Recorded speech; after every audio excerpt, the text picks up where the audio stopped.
Elisabeth tucked a few stray hairs inside her coif, attempted to brush some dried mud from her skirt, and took a deep breath before knocking on the door. "Come!" Stepping through the doorway, she took a couple of steps inside and made a little bow. "Reverend Mother?" "Here, child." The Abbess of Montmartre beckoned her to the front of the desk and continued looking at her papers. She was not a large woman, but the billowing black and white habit gave her an imposing presence, and her austere manner rarely met with dissent. The silence was becoming uncomfortable. "Sister Angelina said you wanted to see me, Reverend Mother." "Yes, of course I do. Do you know why you're here?" The abbess put down her magnifying glass, leaned back, and crossed her hands over her stomach. Elisabeth shook her head. A summons such as this was rare.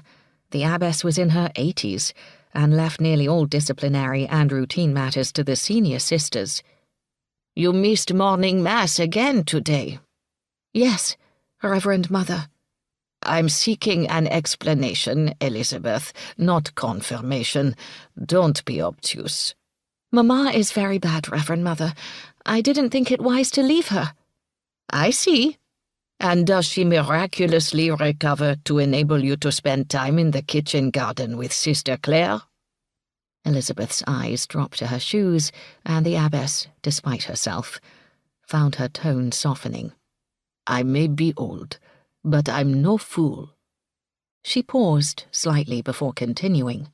"In return for your education here, we have made few demands of you, and, whilst lay members are not expected to attend all the offices, your presence at Mass and Vespers is required. You have known this since you came here 10 years ago, and your mamma was never remiss until she became too ill." "Yes, Reverend Mother. I'm sorry." "Is your mother much worse?" Elisabeth swallowed hard and composed herself a little before answering. The truth was that she was indeed much worse. Not just the periods of rambling, but the swellings on her breast and under her arm were growing larger whilst her body was shrinking away.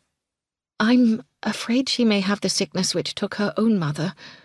I've tried every known tonic, but nothing seems to help."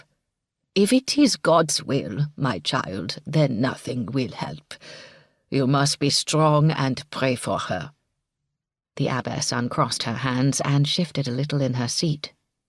"Now, I didn't call you in here today merely to upbraid you for your lack of religious fervor. You're of an age now when you must make a choice about your future. You have 3 options. One is to take vows and remain within the cloistered community for life, accepting the laws of obedience, poverty, and chastity.